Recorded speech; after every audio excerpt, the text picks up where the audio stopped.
Alright, welcome back to Living Our American Dream. So we are in the beginning of maple season here in mid-Michigan, and maple syrup season, that is. We're going to do our first collection of the season. So we put our taps in on February 5th, I think, this year, and this is February 7th. So we're going to do our first collection and see how much we get. Come on. All right, so the first thing we do is we get our 55-gallon drums ready, which just is putting this cloth over the top of it. It's a cheesecloth, and we just use it as a filter in case any bugs or debris get into the maple sap as we're pouring it in there, so it doesn't get in when we do the cooking process.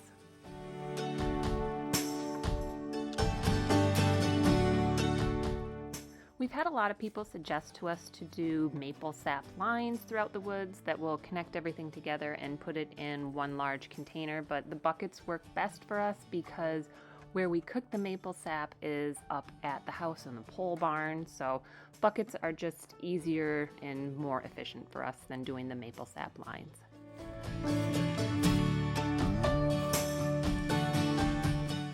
As you can see, most of our buckets were half, if not all the way full of maple sap. We had really had the perfect temperature range for maple sap flow in the 2 days since we had put the taps in. And that temperature range is for it to go below freezing at night and then above freezing during the day. We had actually been right around the 40-degree mark both those days, so we really had optimal maple sap flow.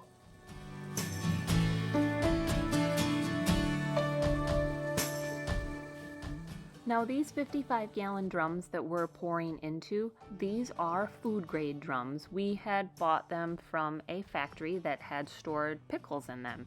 So of course it took a lot of work, a lot of cleaning to get rid of that pickle smell out of them before we were ready to use them to store our maple sap in.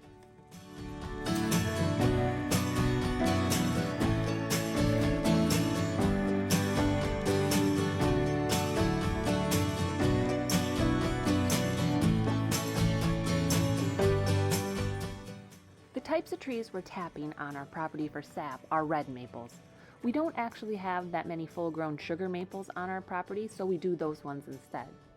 Not only can you tap the reds, silvers, blacks, and sugar maples for sap, you can also tap birch trees, walnut trees, box elders, hickories, and sycamores to get a different type of sap to make syrup with.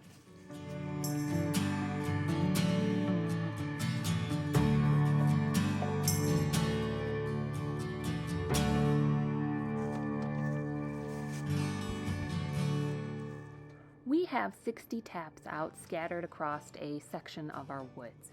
Now, to do this collection, the best way is when we're all home and we can work together.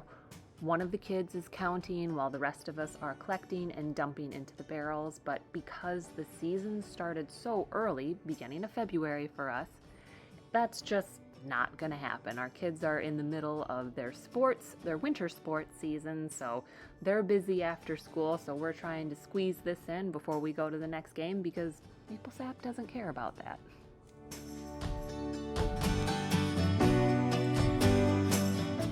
Now, for those of you wondering how much maple sap does it take to create a gallon of maple syrup? Well, the typical ratio is 40 gallons of sap to make 1 gallon of maple syrup. But we have found lately that that isn't always the case. Sometimes it tends to take a lot more to make a gallon. We've had the ranges all the way up towards 60 gallons of sap to make 1 gallon of syrup. On this day, we ended up collecting 90 gallons of sap in all.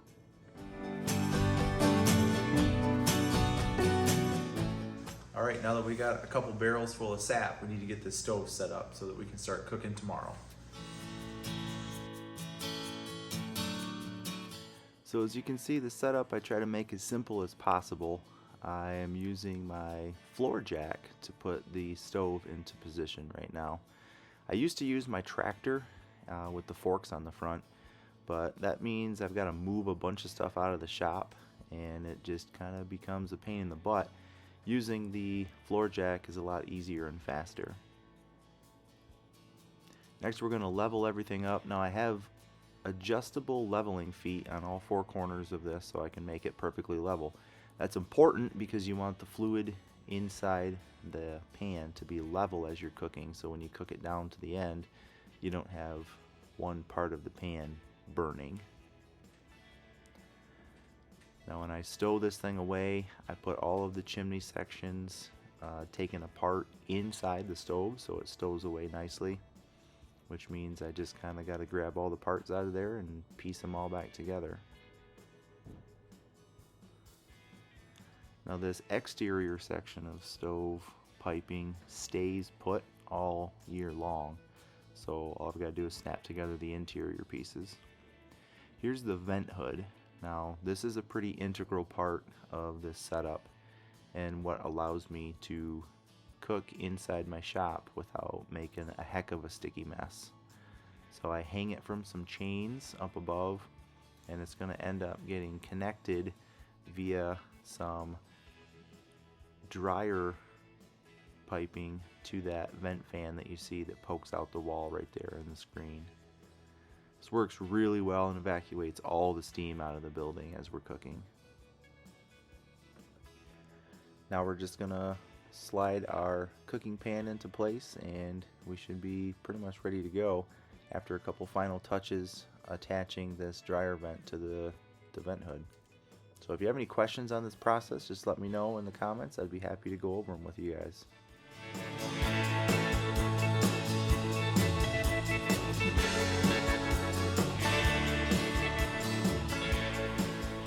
Alright, so that's going to do it for this video. We got I think Monica's behind the camera, so I'm kind of talking to her. I think we got about 90 gallons of sap. Yep. And that should make, on a 40-to-1 ratio, hopefully we get 40-to-1, should be about 2 gallons, maybe a little bit more. We just got the stove set up here, and I think tomorrow is going to be our first day to cook. So I will say one thing about our setup here. If you watch this channel, you've seen this before. This setup, I've got the vent hood with a bathroom exhaust fan that takes all the steam out of the building for us. We fire this with wood, and it's just kind of a temporary setup that you have with the stack here.